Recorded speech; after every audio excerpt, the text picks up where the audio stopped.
पल पल न्यूज के न्यूज रूम से मैं हूं आपके साथ नदीम अकरम। बंगाल के चुनाव के दौरान देश के प्रधानमंत्री श्री नरेंद्र मोदी जी की एक तस्वीर आप लोगों ने देखी होगी, जहां बड़ी बड़ी लंबी लंबी दाढ़ी लेकर के रविंद्रनाथ टैगोर बन करके बंगाल के गली कस्बे चौराहे पर घूम रहे थे कि भैया हमें वोट दे दीजिए कि अब आपके बीच में नए रविंद्रनाथ टैगोर जी आ गए हैं। पर बंगाल की जनता ने बंगाल चुनाव में सिरे से खारिज कर दिया और उन्हें बुरी तरीके से नकार दिया।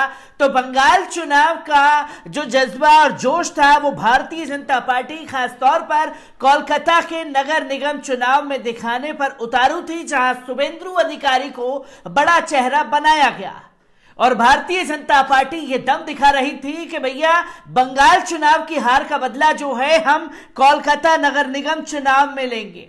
पर वहां भी भारतीय जनता पार्टी को मुंह की खानी पड़ी है, क्योंकि देश के प्रधानमंत्री बंगाल चुनावों में जहां रविंद्रनाथ टैगोर बनकर के घूम रहे थे, वहीं अब रजनीकांत स्टाइल में दाढ़ी छोटी करके तमाम 5 राज्यों के चुनावों में घूम रहे हैं।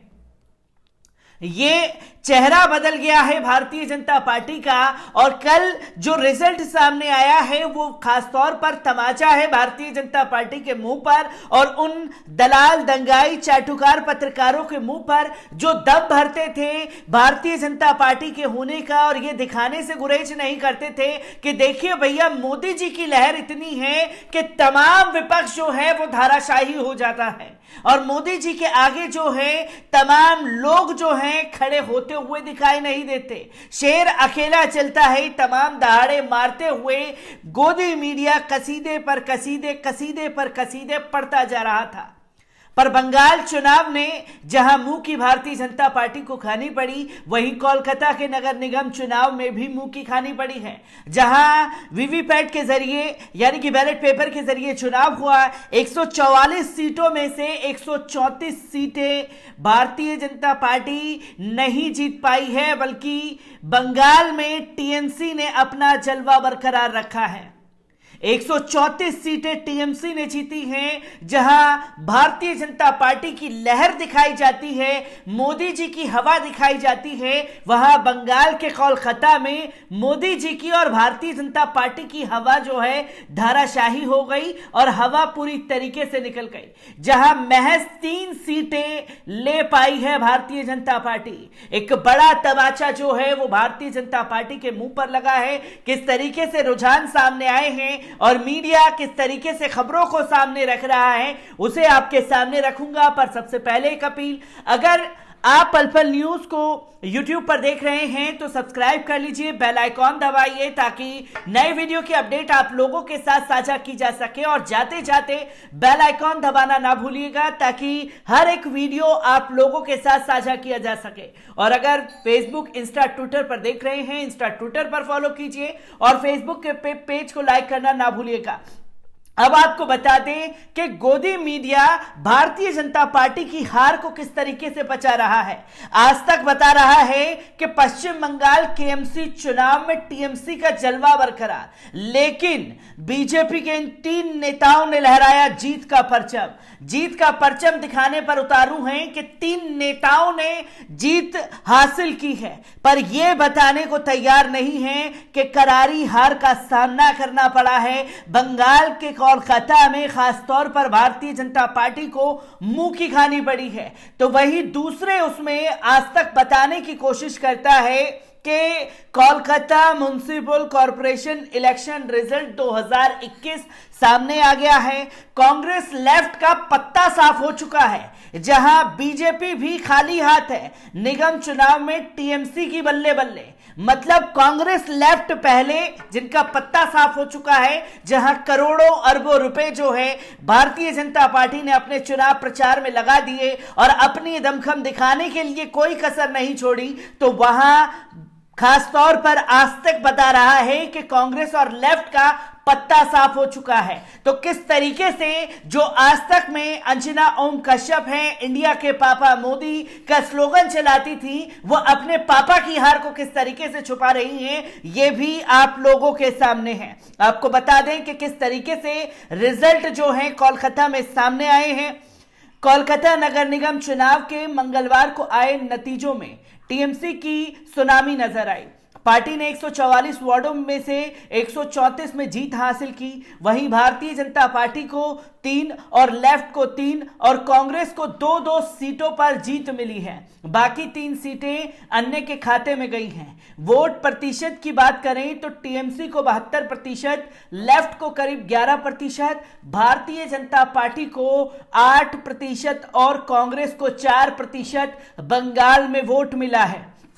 पर गोदी मीडिया ऐसे प्रेजेंट कर रहा है कि भैया जहां कांग्रेस को तो 4% वोट मिले हैं, पर भारतीय जनता पार्टी को 8% वोट मिले हैं। महज 3 सीटें भारतीय जनता पार्टी को मिली है और इस हार को पूरी तरीके से बताने पर उतारू है गोदी मीडिया कि भैया देखिए 3 सीटें जीत ली हैं। जहां हमने दमखम भरा था कि सभी सीटें हमारे रुझान में आएगी, बंगाल की जनता हमारे साथ है, तो वो बंगाल में पूरी तरीके से धाराशाही हो चुके हैं। आपको बता दें कि कोलकाता नगर निगम चुनाव में टीएमसी की सुनामी देखने को मिली। टीएमसी ने 144 से 134 सीटें हासिल की। टीएमसी को करीब 72 वोट प्रतिशत मिला। वहीं इस चुनाव में लेफ्ट फ्रंट को करीब 11% वोट मिले, भाजपा को 8% वोट मिले। सीटों के लिहाज से भाजपा नंबर 2 पर रही, भाजपा को 3 जबकि लेफ्ट को 2 सीटें मिली। कांग्रेस ने भी 2 सीटें हासिल की हैं, लेकिन वोट प्रतिशत जो है 4 रहा है। कोलकाता नगर निगम चुनाव में भारतीय जनता पार्टी के उम्मीदवार जीते हैं। बीजेपी से मीना देवी पुरोहित, सजल घोष और विजय ओझा ने टीएमसी चुनाव में जीत हासिल की है। कोलकाता निगम चुनाव में टीएमसी की सुनामी के बीच छठी बार पार्षद का चुनाव जीतने वाली मीना देवी पुरोहित बेहद खुश है। मीना पिछले लगभग 25 सालों से बीजेपी से जुड़ी हुई हैं। कोलकाता नगर निगम में डिप्टी मेयर भी रह चुकी हैं। वे जोड़ा साको विधानसभा सीट से एक बार विधानसभा का चुनाव भी लड़ चुकी हैं। मीना देवी पुरोहित कोलकाता के 22 नंबर वार्ड से जीती हैं, जो कि बड़ा बाजार इलाके में आता है, जहां 70% कारोबारी लोग रहते हैं और बीजेपी का गढ़ माना जाता है। वहीं 23 नंबर वार्ड पर भी बड़ा बाजार के अंतर्गत आता है, जहां से विजय ओझा चुनाव जीते हैं। इसके अलावा सजल घोष ने भी बीजेपी के कमल चिन्ह पर चुनाव जीता है। सजल घोष के पिता भी राजनीति में रह चुके हैं। इसके व्यक्तिगत काम और पहचान को ही इनकी जीत की असल वजह बताया जा रहा है। जहां एक तरफ भारतीय जनता पार्टी को केएमसी चुनाव में मुंह की खानी पड़ी है, पर 3 भारतीय जनता पार्टी के नेताओं की जीत को ऐसा दिखाया जा रहा है कि मतलब बंगाल में किला फतेह कर लिया हो। तो वहीं आपको बता दें कि कोलकाता नगर निगम चुनाव में टीएमसी की बड़ी जीत पर बीजेपी नेता शुभेंदु अधिकारी ने राज्य चुनाव आयोग के कमिश्नर और कोलकाता पुलिस को निशाने पर लिया है। उन्होंने लिखा, राज्य चुनाव आयोग के कमिश्नर सौरभ दास को बधाई। चुनाव के लिए कई बड़े कदम उठाए गए, जैसे बिना वीवीपैट वाली ईवीएम का इस्तेमाल, सीसीटीवी बिना कनेक्शन और डर का माहौल बनाने देना, जिसमें कोलकाता पुलिस ने साथ दिया। तो वहीं आपको बता दें कि 23 दिसंबर को कोलकाता के महाराष्ट्र निवास में टीएमसी नवनिर्वाचित केएमसी चुनाव जीतकर आए सदस्यों की बैठक में कोलकाता के मेयर का चुनाव किया जाएगा। तो वहीं आपको बता दें कि बंगाल में ममता बनर्जी परिवार के तीसरे सदस्य की चुनाव में जीत हुई है। ममता बनर्जी के भाई कार्तिक बनर्जी की पत्नी काजरी बनर्जी 73 नंबर वार्ड से लगभग 6500 वोटों से जीत कर आई हैं। राजनीति में ममता और अभिषेक के बाद काजरी तीसरी सदस्य हैं। बीजेपी से मीना देवी पुरोहित, सजल घोष और विजय ओझा ने केएमसी चुनाव में जीत हासिल की है। तो एक बड़ा तमाचा जो है वो टीएमसी की तरफ से भारतीय जनता पार्टी के मुंह पर लगा है, जिस हार को ना तो गोदी मीडिया पचा पा रही है और ना ही भारतीय जनता पार्टी। केएमसी चुनाव के आ रहे हर एक नतीजों को आप लोगों के साथ साझा करूंगा। दीजिए इजाजत, शुक्रिया।